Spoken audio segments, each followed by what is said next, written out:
Hammock Hangout. Abhängen, abschalten, auftanken.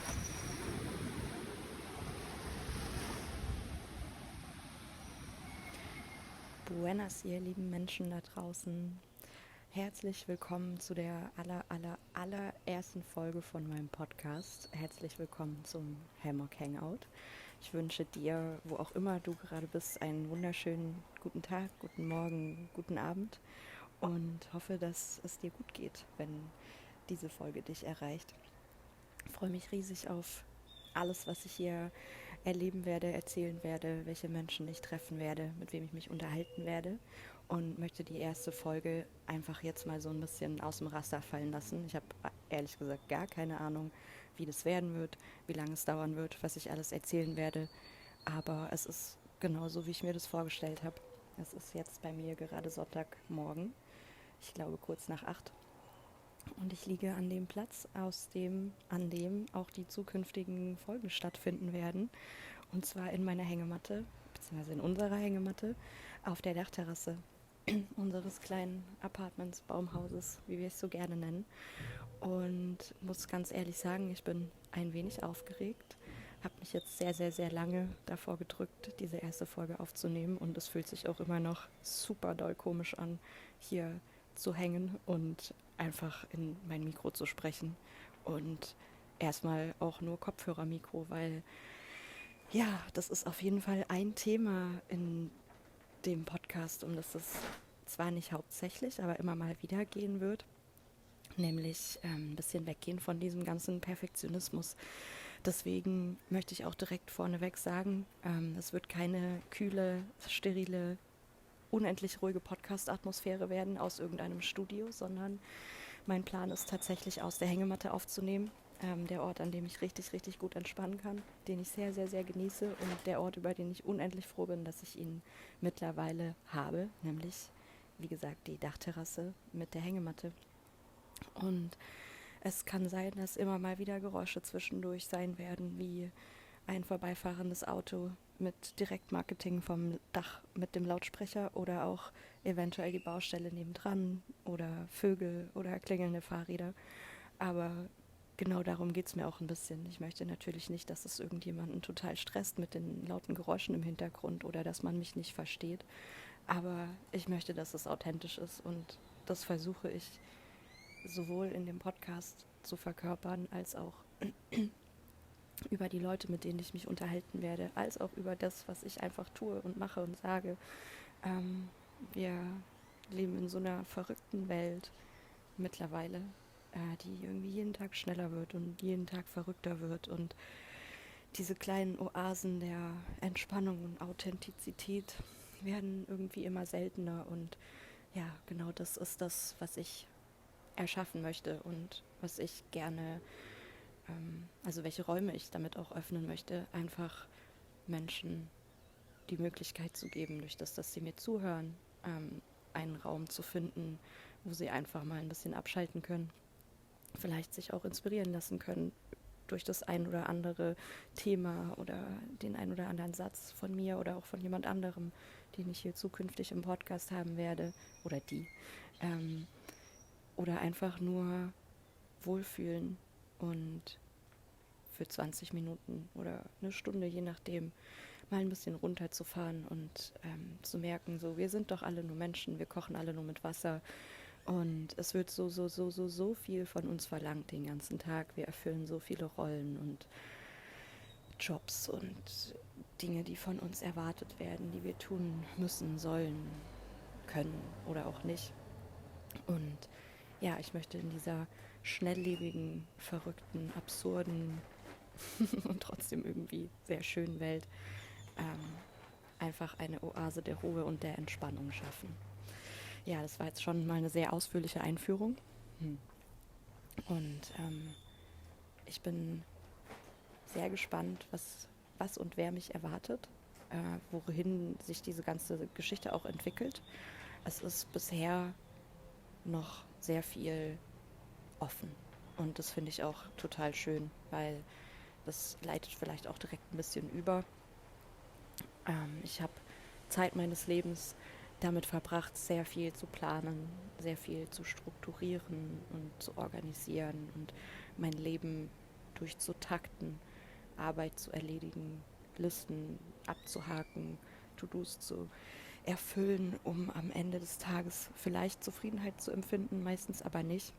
Und ja, ich habe irgendwann gemerkt, ich bin einfach nicht so der Planemensch. Und dieses Loslassen von der Planung und der Sicherheit, die mir diese Planung immer gegeben hat, war ein sehr, sehr langer und schmerzhafter und krasser Prozess.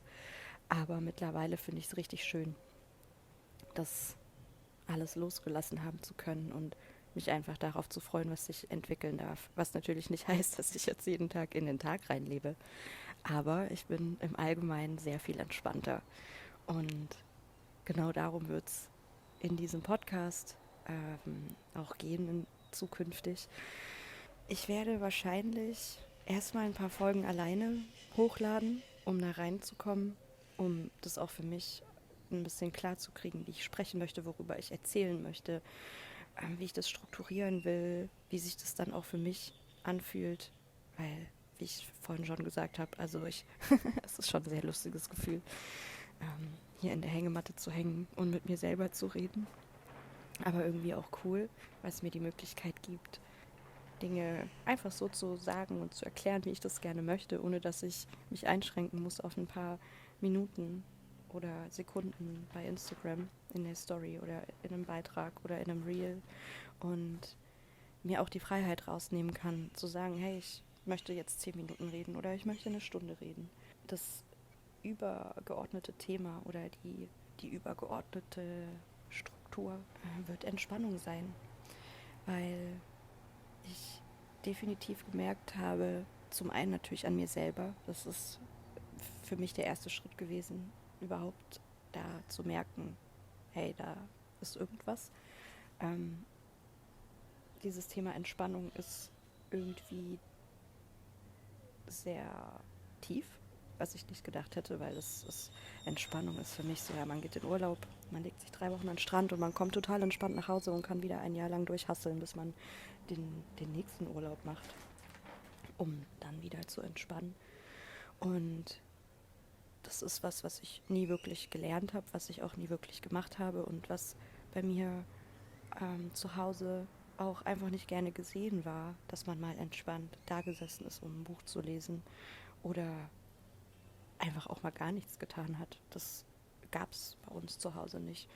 Und irgendwann habe ich gemerkt, ja, ey, diese fehlende Entspannung oder dieser damit einhergehende Stress durch fehlende Entspannung geht doch sehr viel tiefer, als wir uns das oft eingestehen und vorstellen wollen. Und man denkt, wie gesagt, immer so, naja, ich lege mich in die Badewanne oder ich gehe mal in Urlaub oder ich lese jetzt einfach mal einen Sonntagnachmittag ein Buch, treffe mich mit einer Freundin und gehe in den Park und dann passt es schon wieder.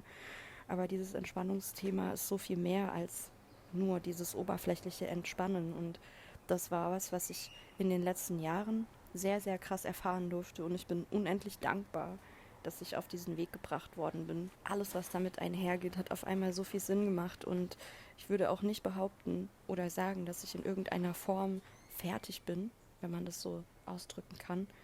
Weil zum einen glaube ich, dass man sein Leben lang nicht fertig ist mit egal was und dass man bis zum letzten Atemzug noch Dinge dazulernen kann, Dinge verändern kann, Meinungen verändern kann oder einfach ein besserer, liebevollerer, entspannterer Mensch zu werden. Für sich selber in allererster Linie, aber natürlich auch um diese Entspannung und Annahme, die damit einhergeht und auch Empathie in die Welt zu tragen und dadurch einen Mehrwert für sich und für sein Umfeld zu schaffen. Egal, ob das Arbeitsumfeld ist, ob das der Freundeskreis ist oder das einfach nur die kleine Nachbarschaft ist, in der man lebt, wo man so viel Gutes hinbringen kann, wenn der Körper entspannt ist, wenn das Nervensystem entspannt ist und wenn einfach wir als Menschen entspannter sind. Ich muss gar nicht jeden Tag 100% entspannt sein, aber dieses Bewusstsein dafür zu schaffen,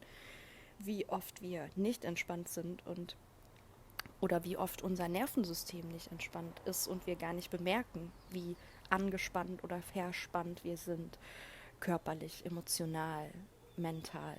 Es gibt ja ganz viele unterschiedliche Arten auch von fehlender Entspannung, egal wie sich das bei einzelnen Menschen auswirkt, aber es wirkt sich bei uns allen aus und meistens bemerken wir es auch erst, wenn die Kacke so richtig am Dampfen ist. Und ja, ich durfte das am eigenen Leib auch erfahren. Ich werde jetzt nicht direkt in der ersten Folge hier so komplett ausrasten und meine ganze Lebensgeschichte erzählen, aber ich werde bestimmt nach und nach immer mal wieder so Infos droppen. Einfach aus dem Grund, weil ich weiß und immer wieder auch erfahren durfte, dass es doch sehr, sehr, sehr vielen Menschen ähnlich geht. Und wir haben vielleicht alle unterschiedliche Themen, wir haben alle eine unterschiedliche Geschichte und Vergangenheit. Jeder hat eigene Erfahrungen gemacht. Wir haben alle gute und schlechte Erfahrungen gemacht. Und wir alle sehen das Leben oder unser Leben, unseren Alltag durch die Brille unserer eigenen Vergangenheit und unserer eigenen Erfahrungen.